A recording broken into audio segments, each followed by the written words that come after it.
Shalom saudara-saudara yang dikasihi Tuhan. Kita bersyukur kepada Tuhan kalau pagi hari ini kita boleh beribadah kepada Tuhan. Tuhan kita Yesus Kristus. Saudara-saudara, pada pagi hari ini kita akan mendengar firman Tuhan mengenai hidup di dalam kesembuhan.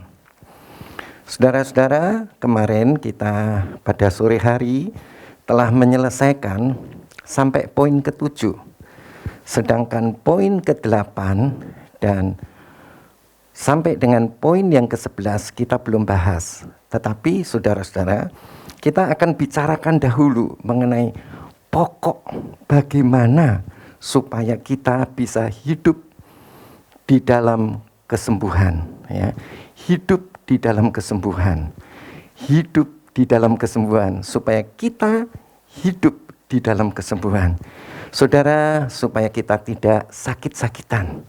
Dan saudara-saudara, secara garis besar, saudara-saudara, kalau saudara lihat kemarin, orang yang mendengar firman Tuhan dan yang melakukan, dialah orang-orang yang disembuhkan oleh Tuhan. Seringkali kalau kita mengalami sakit penyakit, kita langsung lari ke dokter. Saudara-saudara, kita lupa bahwa kita bukan diciptakan oleh dokter, tetapi kita diciptakan oleh Allah pencipta. Jadi apa yang harus kita lakukan? Saudara-saudara, kalau kita sakit, saudara, larilah kepada Tuhan. Kenapa kita harus lari kepada Tuhan? Karena Tuhan adalah pencipta. Tuhan punya tujuan di dalam kehidupan kita. Jadi saudara-saudara, kalau tujuan Allah itu tidak tercapai, Allah bentuk ulang kita lagi. Dahulu kita adalah debu tanah liat, saudara-saudara, telah dibentuk oleh Allah menurut gambar dan rupa Allah. Kemudian dihembuskan nafas Allah, dan disitulah terjadinya tubuh, roh, yaitu nafas Allah tadi, roh manusia kita, dan kemudian terjadilah penggabungan daripada keduanya, terjadi jiwa yang ada di dalam darah kita. Nah, saudara-saudara, jadi Allah waktu menciptakan kita itu dengan tujuan, dengan rencana. Tapi kalau rencananya Tuhan untuk kita menjadi serupa dan segambar dengan Tuhan itu gagal, saudara, bejana itu diremukkan lagi. Ya. Jadi saudara dan saya, kita harus paham mengenai pikiran dan perasaannya Allah. Sebegitu kita tidak sesuai dengan alur tujuannya Allah. Allah pencipta, Allah itu adalah maha kuasa, tetapi Allah juga pemelihara kita. Jadi kalau sampai kita ada sesuatu di dalam perjalanan kehidupan kita, kita jangan lari kepada siapapun. Pertama-tama kita harus lari kepada Tuhan. Saudara-saudara, mulai saudara bercermin dengan firman Tuhan. Apa yang kurang daripadaku Tuhan? Apa yang harus aku lakukan? Dan bahkan tidak sampai ada masalah dalam kehidupan kita. Tiap-tiap hari kita harus berkaca, harus bercermin kepada firman Allah. Supaya saudara-saudara, setiap apapun yang kita lakukan, kita harus cek apakah itu sesuai dengan Alkitab.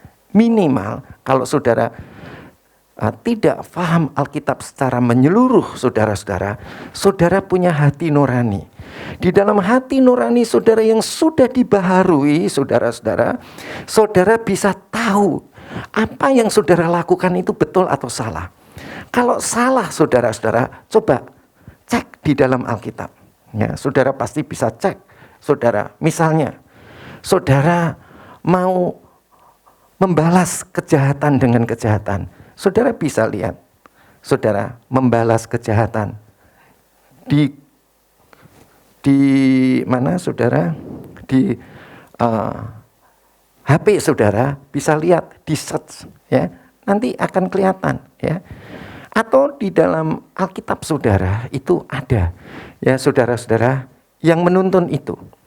Jadi misalnya tidak mengampuni, nah saudara lihat tidak mengampuni atau mengampuni, ya. Jadi saudara bisa lihat di situ. Jadi seluruh apapun yang menjadi keputusan kita, saudara-saudara, kita harus cek itu sesuai dengan firman Tuhan. Nah, saudara-saudara yang dikasihi Tuhan, hari ini kita sedang mendengarkan firman Tuhan mengenai hidup di dalam kesembuhan. Ya, inti dari 11 dari 10 yang harus kita bahas, intinya itu adalah iman dan kasih. Ya, iman dan kasih. Kalau saudara itu percaya kepada Tuhan dan Tuhan itu mengasihi saudara, pasti saudara akan hidup di dalam kasih. Nah, inti daripada seluruh firman Tuhan itu di dalam Alkitab kita, yaitu hukum Taurat dan kitab para nabi, saudara-saudara, itu menyatakan bahwa kita itu harus mengasihi. Nah, saudara, disingkat, diringkas seluruh Alkitab ini, kalau diringkas, kasihilah Tuhan Allahmu dengan segenap hatimu, dengan segenap jiwamu, dengan segenap kekuatanmu. Yang kedua, yang sama dengan itu, kasihilah sesamamu manusia seperti dirimu sendiri. Jadi saudara-saudara, apapun yang kita kerjakan, saudara, apakah saudara percaya kepada Tuhan? Oke. Apakah saudara sudah melakukan dari apa yang saudara percaya? Oke. Apakah saudara tahu bahwa Tuhan itu mengasihi saudara dan rela menyerahkan anaknya yang tunggal untuk mengampuni dosa-dosa kita? Oke. Kemudian, apakah engkau sudah mengasihi Tuhan Allahmu dan mengasihi sesamamu? Oke. Nah, kalau sudah oke, 4 itu oke, saudara-saudara, berarti saudara sudah melakukan apa yang dikatakan oleh Alkitab. Mari saudara kita lihat dulu di dalam Yakobus pasal 2 ayat yang ke-20. Yakobus 2 ayat 20. Ini perihal iman tanpa perbuatan adalah iman yang kosong. Ya. Jadi kalau saudara punya iman, saudara-saudara, harus dengan berbuat. Kalau iman tanpa kita lakukan, percaya tapi kita tidak lakukan, percaya kepada Alkitab tapi tidak lakukan Alkitab, itu adalah iman yang kosong. Yakobus 2 ayat 20. Hai manusia yang bebal, maukah engkau mengakui sekarang bahwa iman tanpa perbuatan adalah iman yang kosong? Ya. Jadi kalau punya iman harus punya perbuatan. Ya. Jadi apa yang engkau percayai, apa yang tertulis dalam Alkitab, itu harus engkau lakukan.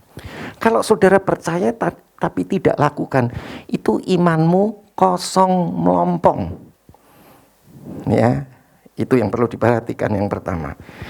Yang kedua, Markus 11 ayat 22. Kalau saudara percaya dan sudah melakukan, apa yang saudara harus kerjakan? Ya, saudara dikatakan percaya telah menerima akan diberikan, ya. Markus 11 ayat 24. Karena itu aku berkata kepadamu, apa saja yang kamu minta dan doakan, percayalah bahwa kamu telah menerimanya, maka hal itu akan diberikan kepadamu. Jadi percayanya jangan sekedar percaya sudah melakukan, tapi percaya sudah menerima. Ya. Jadi saudara-saudara, saya dulu ya waktu anak saya sakit, saudara-saudara, itu kan waktu dia pendarahan otak, saudara-saudara, dan dia asma stadium 3 dan dia nggak bisa buang air besar. Nah, saudara, secara ini pendarahan otak, itu dokter itu memberikan obat luminal sama epilin, ya. Luminal itu sudah dikasih tetapi nggak bisa, tapi akhirnya dengan kebijakan dari dokter farmakologi UI, kemudian dia minta kita yang ambil dari Singapura, tetapi dia yang bayar. Akhirnya anak saya adalah anak yang pertama memakai obat epilin, ya saudara-saudara, karena luminalnya nggak bisa. Jadi supaya anak saya itu tidak kejang, maka komposisi darah dan obat tadi itu harus seimbang. Nah, dia sudah begitu kena asma stadium 3 lagi, saudara. Dan kemudian ternyata dia nggak bisa buang air besar. Nah, saudara-saudara, dari hasil pemeriksaan dokter bedah anak di Harapan Kita, itu saluran kotorannya itu, ya, buang air besarnya tadi, itu mengkelok begini, saudara. Jadi kalau tangan kita masukkan, dia ada benjolan ke atas begini. Jadi dokter mengatakan ini operasi.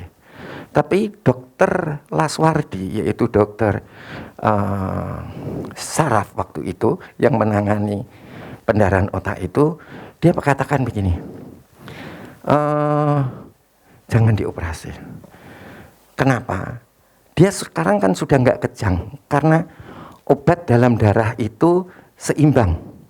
Tapi kalau nanti darahnya itu keluar, dia bisa kejang. Wah, saudara-saudara, ya seperti saudara ketahui, saya sudah berusaha melakukan apa yang Tuhan katakan. Saya koreksi diri, saya periksa diri, terus saya periksa. Dulu saya membatalkan semua pelayanan saya. Saya mulai melayani Tuhan. Tapi saya mulai melayani, tapi nggak sembuh-sembuh. Kemudian saudara-saudara, yang saya lakukan adalah saya berdoa sehari 5 jam. Saudara-saudara, saya kemudian mulai pelayanan di situ. Dan saudara-saudara, yang dikhawatirkan oleh dokter saraf tadi, Tuhan tolong 100%, ya. Jadi secara mujizat dan luar biasa, ya. Ini kita harus periksa, namanya percaya, kita harus melakukan, ya. Dan kita harus percaya telah menerimanya, ya saudara-saudara. Jadi apa yang saya buat waktu saya naik motor waktu itu, dan saya pakai helm, saudara-saudara, dan antara perumahan dengan perumahan itu ada jalan pintas tapi lewat got. Got itu selokan air begitu, saudara. Jadi saya lewat di situ, pas masuk begitu. Nah, ini Tuhan yang berkata, hari ini, sekarang ini, aku sembuhkan anakmu. Saudara, saya percaya dalam hati saya. Saya kemudian tetap pergi ke kantor. Setelah pulang, istri saya mengatakan, dia sudah bisa buang air sendiri. Ya, jadi saudara, yang penting di dalam kehidupan kita, periksa diri kita. Apakah kita percaya kepada Tuhan? Oke, percaya. Percayakah engkau telah menerimanya? Nah, ini yang kedua, ya. Telah menerimanya. Saya bilang sama Tuhan, Tuhan, aku percaya. Saya lakukan, saudara-saudara. Memang saya masih tetap ke dokter, tetapi dokter tidak bisa menolong yang saluran buang airnya itu nekuk begini, saudara, sehingga kotoran nggak bisa keluar. Jadi dia hanya bisa keluar kalau tangan saya masukkan, saya tekan, baru kotorannya bisa keluar. Ya, jadi saudara-saudara, dua, yaitu percaya telah menerima.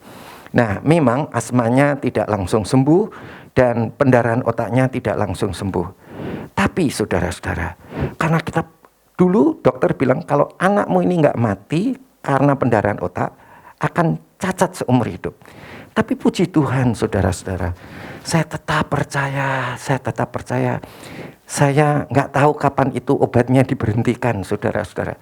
Tapi yang jelas sudah berhenti, ya saudara. Dia tidak kejang lagi. Ya, itu Tuhan adalah penolong kita, percaya dan melakukan. Ya, oke, itu yang kedua.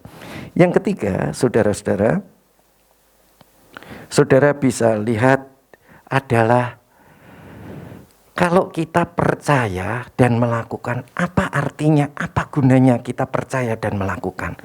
Bukankah budak-budak juga percaya dan melakukan? Bukankah istri-istri percaya dan melakukan apa yang dikatakan suaminya? Saudara-saudara, itu nggak ada artinya bagi Tuhan. Ya. Bagi Tuhan yang namanya percaya dan melakukan itu harus karena kasih.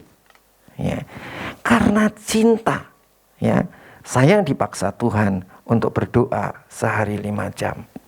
Saudara, saya dipaksa. Saudara-saudara, sampai luluhlah kekuatan saya.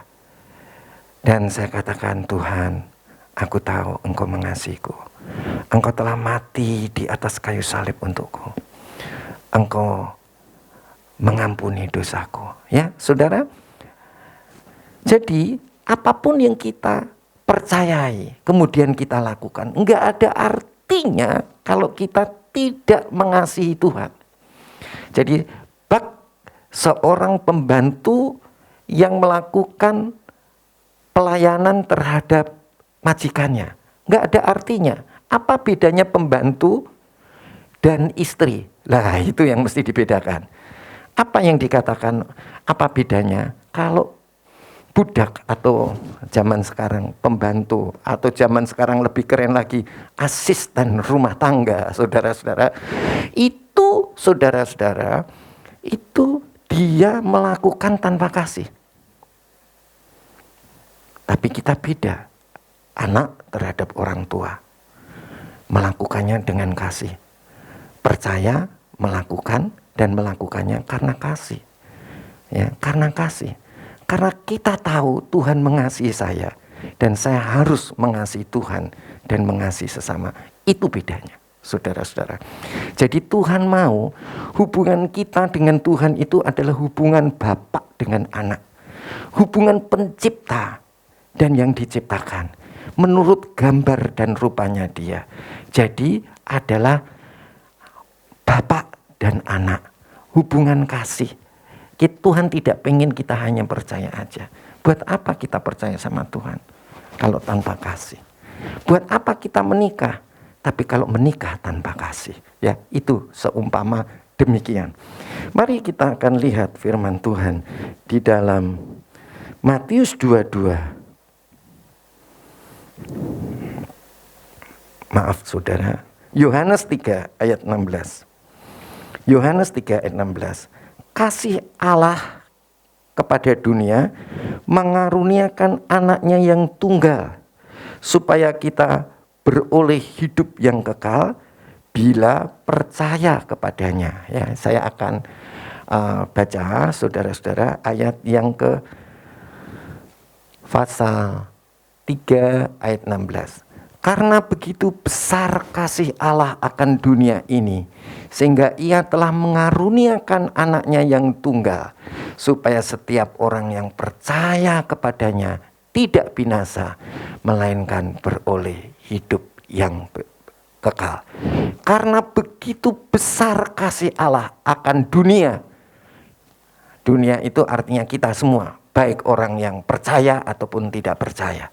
Ya, tetapi karena besarnya kasih Allah itu, Dia memberikan, mengaruniakan anaknya yang tunggal, yaitu Tuhan Yesus Kristus, mati di atas kayu salib untuk menebus kita, supaya setiap orang yang percaya. Jadi siapa yang ditebus dari iblis dan dari dosa, yaitu setiap orang yang percaya. Jadi saudara dan saya yang percaya tadi, saudara dan saya itu dikasihi Tuhan.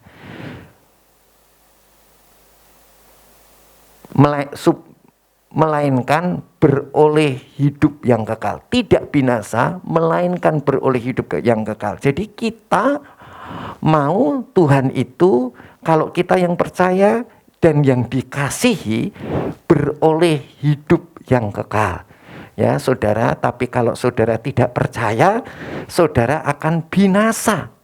Artinya binasa, saudara nanti tidak masuk di dalam langit baru dan bumi baru.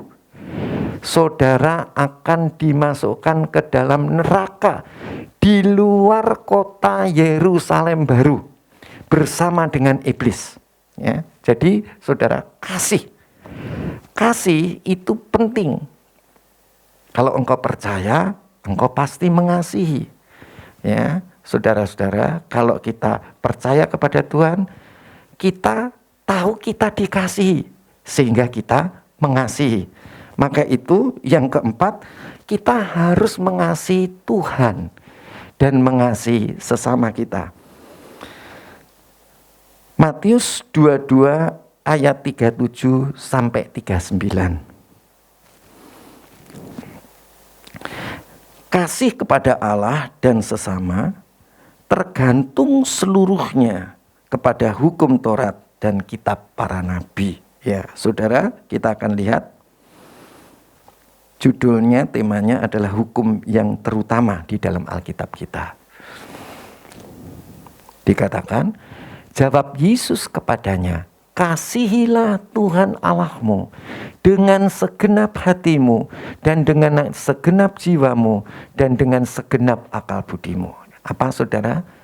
Kalau engkau percaya dan melakukan, tahu pengorbanannya Tuhan, kasihnya Tuhan, ya, saudara harus mengasihi Tuhan dengan segenap hati, jiwa, dan kekuatan kita.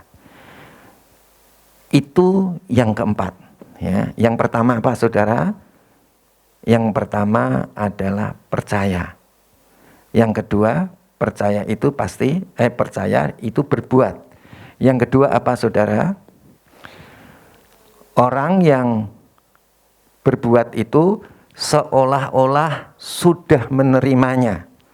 Jadi kalau saudara sakit, jangan bilang aku sakit. Kok masih sakit ya? Kok belum sembuh ya? Nggak boleh begitu.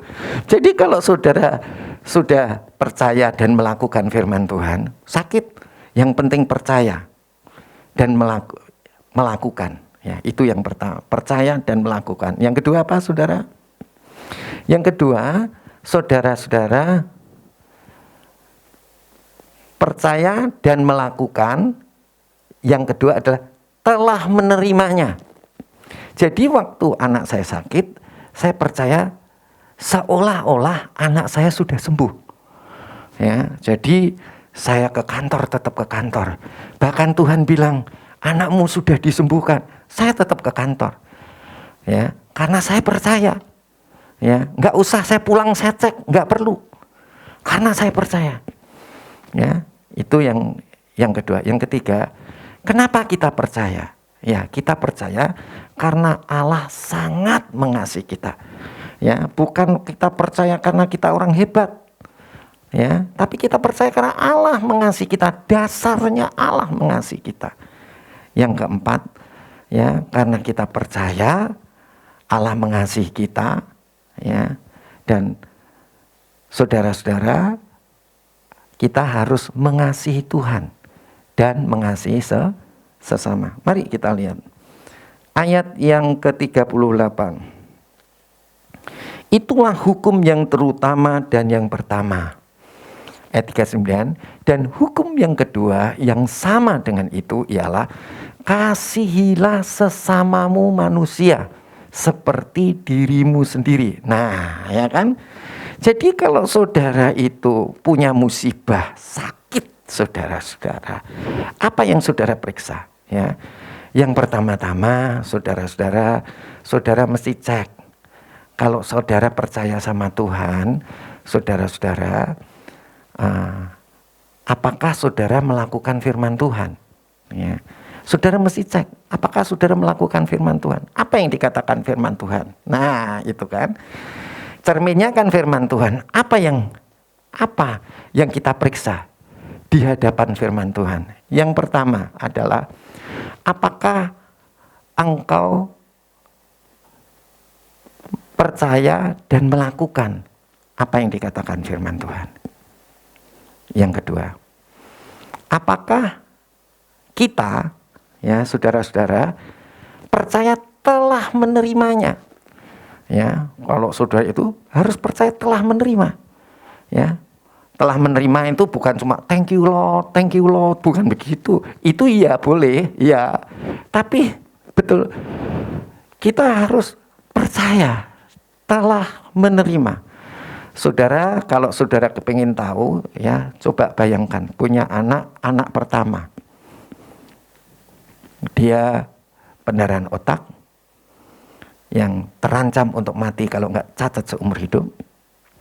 Yang kedua, asma stadium 3. Yang ketiga, ini komplikasi betul, nggak bisa buang air besar. Ya, itu saudara bisa bayangkan, ya. Jadi saudara dan saya periksa deh diri kita sesuai firman Tuhan. Apa yang firman Tuhan katakan? Itu yang pertama. Ya. Bukan yang pertama, itu dasarnya. Ya. Yang pertama adalah apakah saudara percaya? Saudara percaya apa saudara? Dan melakukan apa yang dikatakan firman Tuhan. Seperti yang dikatakan oleh cermin tadi. Yang kedua apa saudara? Apakah saudara? Apa yang kedua saudara? Apakah saudara percaya telah menerimanya? Jangan cuma omongan. Ini sudah bicara dengan kata-kata dan perilaku. Jangan cuma ngomong saudara. Apa yang saudara harus buat? Percaya telah menerima. Perbuatannya loh saudara.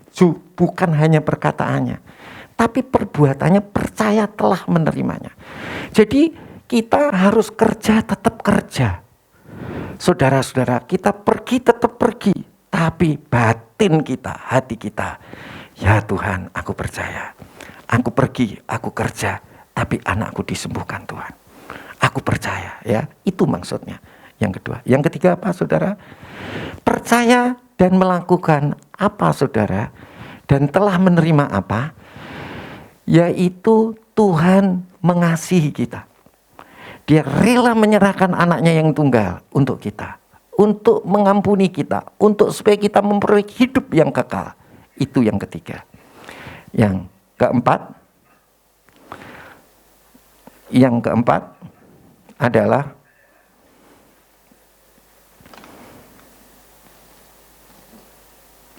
saudara melakukan satu tindakan. Tindakan apa saudara? Yaitu mengasihi Tuhan dan mengasihi sesama. Saya tadi sudah sampai kepada ayat 40. Pada kedua hukum inilah tergantung seluruh hukum Taurat dan kitab para nabi. Ya, jadi mau sembuh itu mudah. Ya. Mau sembuh itu sangat mudah. Saudara-saudara, dan semuanya bisa kita lewati. Dan sampai sekarang 3 penyakit itu, yang pertama tanpa operasi, yang kedua sembuh berlarut-larut, yaitu pendarahan otaknya. Ya, yang ketiga asma juga sama. Ya, dia tidak pakai inhaler sama sekali juga. Ya, saudara-saudara, itu adalah orang yang percaya dan melakukan, orang yang percaya dan apa saudara? Apa saudara? Apa saudara? Ayo silakan yang di sini. Percaya? Telah menerima. Jangan cuma omongan doang, tapi bersama dengan perbuatan. Yang ketiga, Tuhan itu sudah mengasihi kita. Yang keempat, kita juga harus saling mengasihi Tuhan dan saling mengasihi. Jadi periksa diri kita, Kita sedang bercermin di hadapan Tuhan. Nah, oke. Sekarang saudara-saudara, saya akan lanjutkan, yaitu kita sudah membahas mengenai yang Ke-1, ke-2, ke-3, ke-4, ke-5, ke-6, ke-7. Sekarang kita masuk yang ke-8. Silakan ke-8.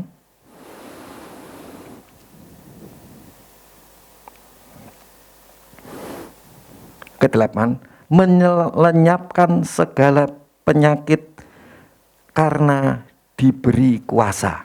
Ya. Poin yang ke-8. Matius 10 ayat yang pertama. Yesus memanggil ke-12 muridnya. Oke.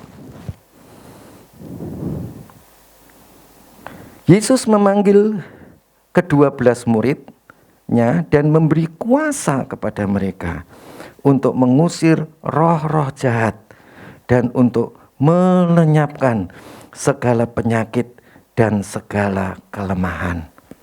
Ya, saudara, kalau saudara itu mengasihi Tuhan, saudara itu pasti juga mengasihi tubuh saudara. Ya, saya mengasihi tubuh saya karena mengasihi Tuhan. Ya, jangan salah. Ya. Saudara mengasihi tubuh saudara? Iya, saudara. Saya tiap hari olahraga, saudara-saudara. Sehari 1/4 jam paling cepat, 1,5 jam paling banyak. Setelah doa pagi, saya olahraga. Saya naik sepeda 3/4 jam. Kemudian saudara saya sit up, ya, angkat besi ringan lah saudara ya. Nah, jadi saudara, saya harus lakukan itu. Kenapa? Saudara-saudara, karena firman Tuhan katakan, ya olahraga itu sedikit gunanya. Nah kalau saya nggak olahraga gimana coba? Ya kan saudara, jadi harus olahraga. Nah, makan secukupnya, ya jangan banyak-banyak makannya. Ya, wah, bisa makan daging, semua daging dimakan ya. Jangan saudara-saudara, kita makan ya dengan secukupnya ya. Cukup kalau perut sudah mulai rasa kenyang, jangan dilanjutkan, cukup. Ya. Itu namanya percaya kepada Tuhan. Itu namanya tidak sekedar percaya kepada Tuhan, tapi melakukan apa yang Tuhan katakan. Itu yang masuk pertama. Yang kedua apa tadi saudara? Kita percaya telah menerima. Oh, saya percaya saya telah menerima kesehatan dari Tuhan.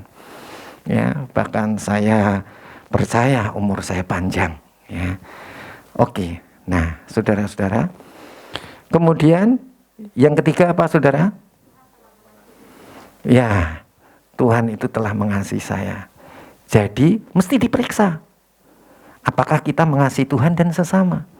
Jangan saudara tidak mengasihi Tuhan. Karena percayalah itu, kita tahu kasihnya Tuhan dan kita mengasihi Tuhan. Ya, dan dampak dari mengasihi Tuhan, saya mengasihi sesama seperti diri saya sendiri. Ya kan? Jadi saya mesti olahraga, saudara-saudara. Saya kerja. Jangan dipikir saya nganggur ya. Umur saya sudah 67, saudara, kok tambah 10 ya. 67 ya. Tapi saya harus saudara-saudara lakukan segala kegiatan apapun yang bisa saya lakukan ya. Jadi itulah saudara-saudara, dan di sini dikatakan Yesus memanggil ke-12 muridnya dan memberi kuasa kepada mereka untuk mengusir roh-roh jahat dan untuk melenyapkan segala penyakit dan segala kelemahan. Ya, kita ini udah diberi kuasa. Dari mana kita diberi kuasa? Karena Tuhan sendiri sudah memberi kuasa kepada kita. Roh Kudus yang telah diberikan kepada kita, memberikan kesanggupan, kemampuan untuk kita bisa melakukan firman Tuhan, yaitu percaya dan mengasihi tadi. Bukan saudara mau tumpang tangan kepada orang lain supaya orang sembuh. Saudara-saudara, saya berkali-kali mendoakan orang dan orang itu Tuhan sembuhkan. bukan saya. Ya, saudara-saudara, ada seorang pembantu yang diantar majikannya, saudara-saudara, telinganya itu keluar darah terus. Dan hasil pemeriksaan dokter adalah itu kanker yang di telinga. Saudara-saudara, dan itu mengeluarkan darah terus. Waktu itu saya baru pulang kerja, saya capek sekali. Habis itu saya ditunggu, saudara. Ya, ditunggu orang yang minta didoakan. Saya dengan capek sekali. Saya turun, ya, saya pakai kursi kecil. Dia juga si pembantunya kursi kecil yang nganterin ini. Ya, itu majikan roti YEE zaman dulu, saudara. Dan waktu itu saya tahu menurut kemampuan saya nggak bisa menyembuhkan orang. Memang siapakah saya? Saya kan diciptakan Tuhan, segambar dan serupa Tuhan. Saudara, apa yang harus kita lakukan? Saya cuma minta sama dia. Saya ceritakan mengenai Tuhan Yesus. Ya, Tuhan Yesus itu jalan keliling menyembuhkan orang, membangkitkan orang mati. Tuhan Yesus itu adalah Allah yang menjadi manusia. Dia mengasihi kita, mengampuni dosa kita. Kalau kamu percaya, dosamu diampuni dan telingamu disembuhkan. Walaupun dokter berkata itu tidak mungkin, ya, tapi engkau bisa disembuhkan kalau engkau percaya. Saya tanya, apakah engkau percaya? Saya percaya, saudara. Ya udah percaya kan? Saya percaya, dia percaya, selesailah. Ayo kita berdoa, tirukan doa saya. Tuhan Yesus, saya percaya kepadamu, engkau mengampuni aku orang berdosa yang engkau ampuni. Tuhan, Tuhan sembuhkanlah aku. Ya, kemudian amin. Pulanglah. Pulang, besok paginya si majikannya datang. Dia katakan, itu berhenti, sudah berhenti pendarahannya. Ya, saya lupa, saya tanya, apakah sudah dicek ke dokter, saudara? Hanya dia bilang sudah berhenti, udah sembuh dia.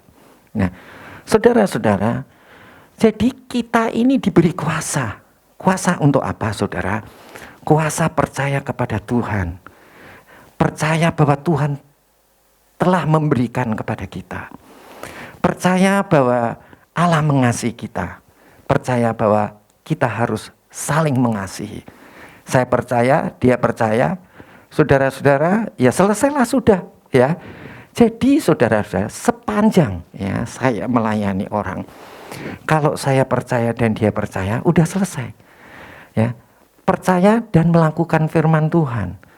Ya, saudara, tahu kasihnya Allah dan kita praktek juga mengasihi Tuhan dan sesama. Jadi selama kita lakukan itu, saudara-saudara, maka apa yang dikatakan Tuhan itu betul-betul pasti terjadi. Ya, sekarang coba saudara bayangkan, kalau Tuhan itu pencipta kita, Bapak kita, ya, dia udah mati untuk kita, membebaskan kita dari dosa dan iblis. Untuk apa kalau dia bukan untuk memberikan kesembuhan dan hidup kekal sama kita, untuk kita? Pasti dia sembuhkan. Tapi yang penting hatimu mengasihi Tuhan. Hati kita mesti melekat sama Tuhan. Oke. Sekarang masuk yang ke-9. Markus 5 ayat 28 dan 29. Badannya sudah sembuh dari penyakitnya, karena berkata, asal kujamah jubahnya. Ini perempuan yang pendarahan 12 tahun. Saudara-saudara, dia berkata, asal kujamah saja jubahnya, aku akan sembuh. Saudara-saudara, saya bacakan ayatnya. Di sini dikatakan, judulnya adalah Yesus membangkitkan anak Yairus dan menyembuhkan seorang perempuan yang sakit pendarahan. Ayat 28, sebab katanya, kata perempuan yang pendarahan 12 tahun itu, asal kujamah saja jubahnya aku akan sembuh. Ya, ini percayanya dia. Kenapa kok dia bisa percaya begitu, saudara? Asal ku jamah saja jubahnya, aku akan sembuh. Karena dia tahu Yesus itulah Allah. Yesus itu menjadi manusia. Yesus itu mengasihi kita. Karena dia tahu kasihnya Allah. Itulah sebabnya asal ku jamah saja jubahnya, aku sembuh. Dia tidak sekedar percaya, tapi bertindak. Dan dia percaya asal ku jamah jubahnya. Saudara, asal ku tempelkan saja tanganku ke atas dia, ke jubahnya, saya akan sembuh. Karena percaya akan pengorbanan Tuhan. Dan dia mempunyai komitmen, aku mengasihi Tuhan dan mengasihi sesama. Jangan lupa itu 4 hal tadi. Ya. Saudara-saudara, ayat 29, seketika itu juga berhentilah pendarahannya. Dan ia merasa bahwa badannya sudah sembuh dari penyakitnya. 12 tahun pendarahan. Saudara-saudara, asal ku jamah saja jubahnya. Ingat 4 poin. Apa saudara poin pertama? Percaya dan melakukan. Yang kedua? Percaya telah menerima. Yang ketiga? Tuhan mengasihi kita dengan mati di atas kayu salib. Keempat, ya balas budilah. Kita harus mengasihi Tuhan dan sesama. Ya. Saudara, dengan mengulang apa yang saya katakan, saudara sama dengan menghafal. Ya, jangan diem saja. Oke. Yang ke-10, akan sembuh karena mereka meletakkan tangannya atas orang sakit. Ya, Yesus beberapa kali menampakkan diri dengan mengutus murid-muridnya. Yesus terangkat ke surga. Ini judul Alkitabnya kita. Sekarang ayat 17. Tanda-tanda ini akan menyertai orang-orang yang percaya. Mereka akan mengusir setan-setan demi namaku. Tandanya orang percaya loh, saudara. Jadi kalau saudara percaya sama Tuhan, ya Tuhan Yesus, saudara-saudara, tanda-tanda ini akan menyertai. Ya, jadi percaya saudara. Percaya itu bukan cuma ngomong, tapi dilakuin. Itu yang pertama. Yang kedua apa, saudara? Percaya itu telah menerima. Jangan pusing, jangan bingung. Ya. Apa yang menjadi kegiatanmu, lakukan. Tapi batin saudara, hati saudara, aku percaya telah menerimanya. Sudah terima? Belum. Tapi percayanya telah terima. Sudah terima? Belum. Tapi percayanya sudah menerima. Memaksa Tuhan? Tidak. Kita tidak memaksa Tuhan, karena itu janji Tuhan. Jadi apa yang namanya janji, saudara, itu tidak maksa. Maka itu baca Alkitab, supaya saudara tahu janjinya Tuhan. Ya, teliti, pelan-pelan diteliti, tiap hari diteliti, supaya saudara tahu janjinya Tuhan. Ya, saudara-saudara. Nah, setelah itu saudara tahu juga kasihnya Allah. Saudara praktek mengasihi sesama, walaupun itu musuh kita atau orang yang memusuhi kita. Kita harus tetap apa, saudara? Memberi kalau mereka butuh. Ya, itu namanya kasih. Itu namanya mengampuni. Ya, saudara-saudara. Mengusir setan-setan demi namaku. Saudara, saya sering, ya saudara, mengusir setan, tapi bukan saya, Tuhan. Ya, jadi Tuhanlah, ya saudara, kalau ada orang gila begitu, ya saudara nggak perlulah saudara bilang, percaya sama Tuhan, mana bisa dia. Paling tidak keluarganya. Ya. Kalau keluarganya percaya sama Tuhan, ya, saudara-saudara, apa yang terjadi? Dia bisa sembuh. Tapi ada waktunya, saudara. Bukan ini di tengah-tengah pabrik, ya, tidak ada keluarganya. Ya. Jadi apa yang harus kita lakukan? Ya, kalau saudara percaya, ya saudara ikut tuntunan Roh Kudus, usir. Dan dia juga, setan itu akan pergi. Tapi kita tidak membahas soal orang kerasukan setan. Ya. Di sini dikatakan mereka akan mengusir setan-setan demi namaku. Mereka akan berbicara dalam bahasa-bahasa yang baru bagi mereka. Saudara, saya sering mendoakan orang untuk kepenuhan Roh Kudus, supaya mereka mendapat baptisan Roh Kudus. Saudara-saudara, yang saya lihat loh saudara, banyak orang yang bisa langsung berkata-kata dalam bahasa roh. Tapi ada orang yang gak bisa saudara. Dan saudara, orang-orang semacam itu pasti orang yang walaupun ke gereja, percaya tapi tidak percaya. Percaya tapi tidak melakukan. Mungkin melakukan, ya percaya sudah menerima, tapi hatinya gak akan bisa 100% percaya telah menerima. Karena apa? Karena dia tidak mengasihi Tuhan dan sesamanya, ya. Jadi mesti ngoreksinya betul-betul dikoreksi badan kita.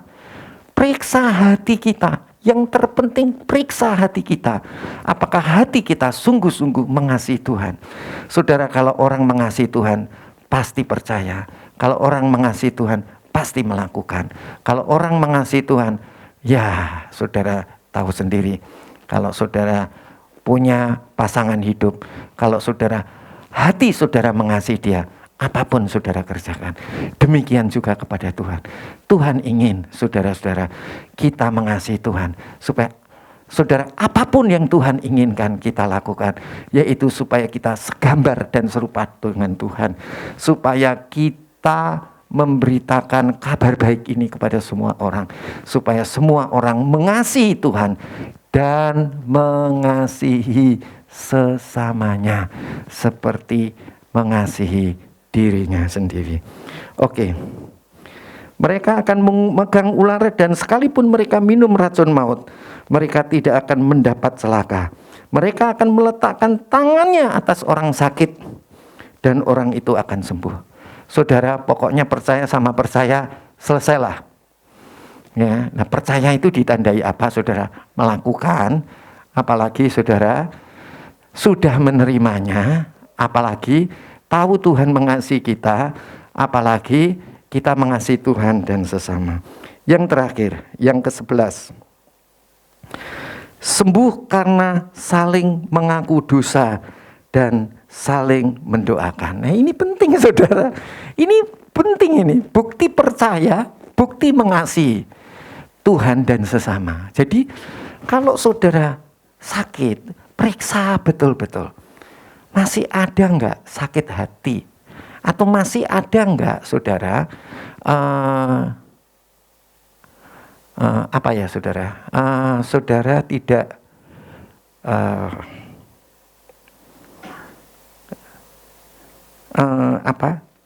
belum ngaku salah. Ya, saudara, kalau saudara sakit nggak sembuh-sembuh, ngaku salah. Kalau salah, ya. Jadi bukan saudara meluh, ya. Jadi saudara harus mengaku salah. Mari kita baca Yakobus 5 ayat 14, 15 dan 16. Kalau ada seorang di antara kamu yang sakit, baiklah ia memanggil para penatua jemaat, ya. Maksudnya adalah FKS, supaya mereka mendoakan dia serta mengoleskannya dengan minyak dalam nama Tuhan. Ya. Ayat 15, dan doa yang lahir dari iman akan menyelamatkan orang sakit itu. Ya, iman. Iman terhadap apa, saudara? Ya, iman terhadap kasihnya Tuhan. Jadi kita bisa mengasihi Tuhan dan sesama. Dan doa yang lahir dari iman akan menyelamatkan orang sakit itu. Jadi orang sakit itu mestinya sembuh, saudara. Jadi orang sakit itu tidak harusnya sakit terus. Tapi orang sakit itu harusnya sembuh, ya. Ini firman Tuhan, ya. Kita harus bercerminlah sama firman Tuhan. Ini bukan kata saya, ini bukan pendapat siapapun, ini pendapat Tuhan, ya. Tuhan pencipta, Tuhan yang memelihara, dan Tuhan yang berkuasa. Dan doa yang lahir dari iman akan menyelamatkan orang sakit itu, dan Tuhan akan membangunkan dia. No, saudara, Tuhan akan membangunkan dia. Dan jika ia telah berbuat dosa, maka dosanya itu akan diampuni. Kapan dosanya diampuni? supaya dia jadi sembuh. Ayat yang ke-18. Karena itu hendaklah kamu saling mengaku dosamu. Kalau salah, akui, ya. Bahkan firman Allah, kalau kita salah, jangan kita doa dulu. Jangan kita melayani dulu. Jangan kita mempersembahkan persembahan dulu kepada Tuhan. Jangan juga kita mengorbankan diri kita, tapi kita nggak mau ngaku dosa. Jadi itu namanya apa, saudara? Walaupun persembahan, tapi persembahan yang cacat. Ya, kalau kita mempersembahkan kepada Tuhan, beri persembahan yang terbaik, saudara, yang tidak ada cacatnya. Apa yang tidak ada cacatnya?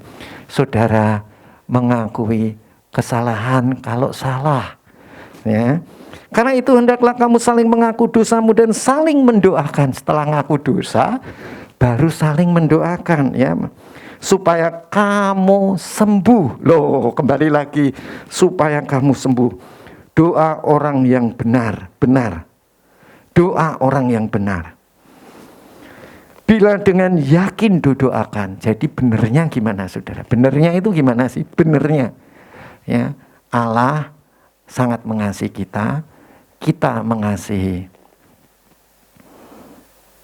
Tuhan dan mengasihi sesama. Kita percaya telah menerimanya, ya, saudara-saudara. Dan karena kita melakukan, percaya dan melakukan. Doa orang yang benar bila dengan yakin didoakan, sangat besar kuasanya. Saudara-saudara, ingat 4 hal itu. Yang pertama apa, saudara? Percaya dan melakukan. Yang kedua, percaya telah menerima. Jadi bertindak seolah-olah sudah menerima. Tapi bukan seolah-olah, tapi hatinya cemas. Kenapa cemas? Yang ketiga, karena dia tidak percaya Tuhan mati mengampuni dosa kita. Dan yang keempat, dia cemas karena apa? Dia tidak mengasihi Tuhan dan mengasihi sesamanya.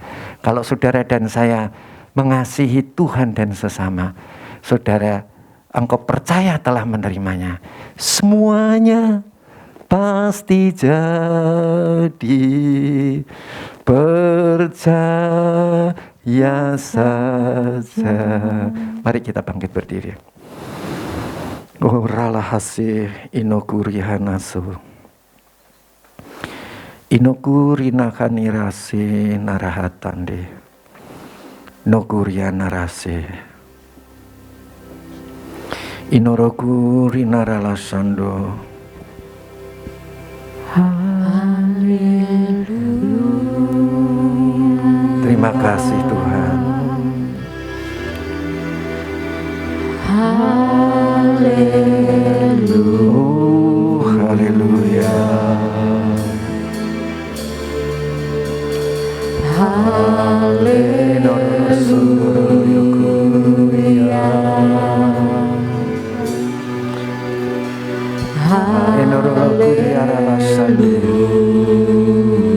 Angkat tanganmu, mari kita semua berdiri, saudara yang di rumah sekalipun.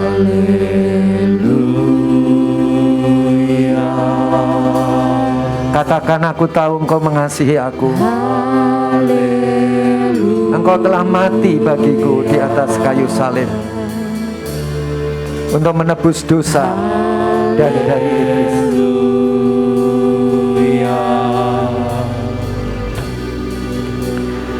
Sekarang waktunya aku mengasihi Tuhan dan mengasihi sesama. Kalau ada dosa, aku mau selesaikan Tuhan.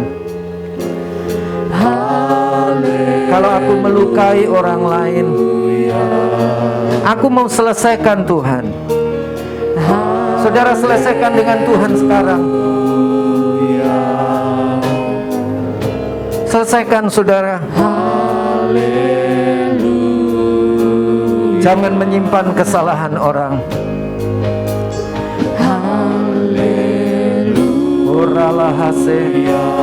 Ayo saudara, lakukan. Haleluya. seberapa besar kesalahan mereka. Aku mengasihi dan mengampuni. Aku memberikan apa yang mereka butuhkan. Apa yang menjadi kebutuhan mereka, aku memberikannya.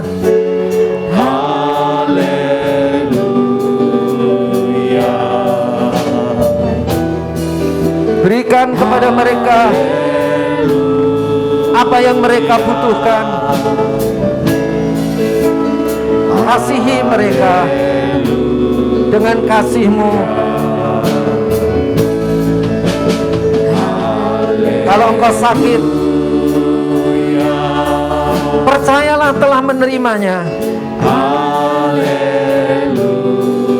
Percaya dan melakukannya dalam nama Yesus, supaya engkau dan aku menerima kesembuhan daripada Tuhan. Mungkin engkau sakit telah bertahun-tahun dan dokter katakan tidak ada harapan. Periksa hati kita. Apakah kita mengasihi Tuhan? Apakah kita mengasihi sesama kita?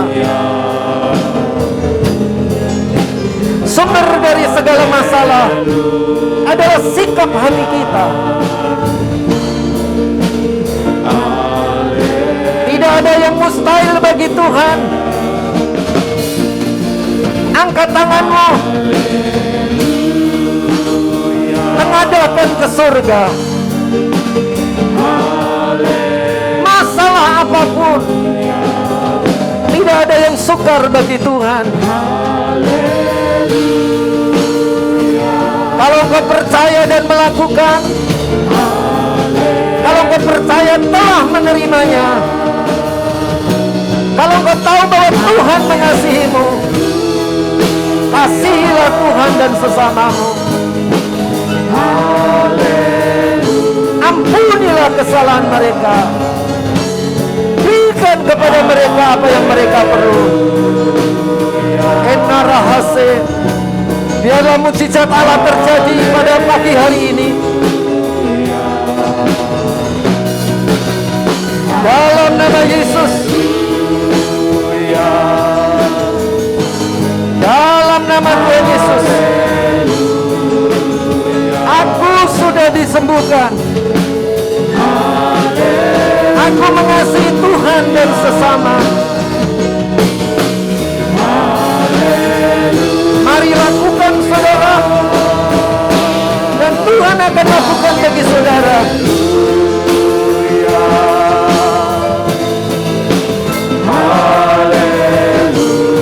Haleluya.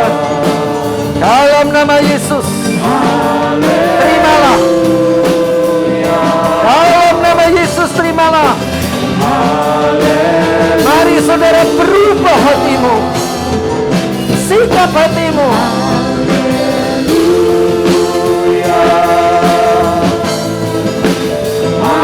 Dalam nama Tuhan Yesus. Dalam nama Tuhan Yesus. Oralah hasil. Oralah hasil. Tuhan, kami merasakan hadirat-Mu, dan kami tahu Engkau sembuhkan kami semua. Amin. Kami percaya telah menerimanya. Amin. Itulah sebabnya kami mau mengasihi Tuhan dan sesama kami. Amin. Di dalam nama Tuhan Yesus kami sudah berdoa. Haleluya. Amin. Shalom saudara. Segala pengumuman ada di dalam YouTube. Tuhan Yesus memberkati kita semua. Shalom.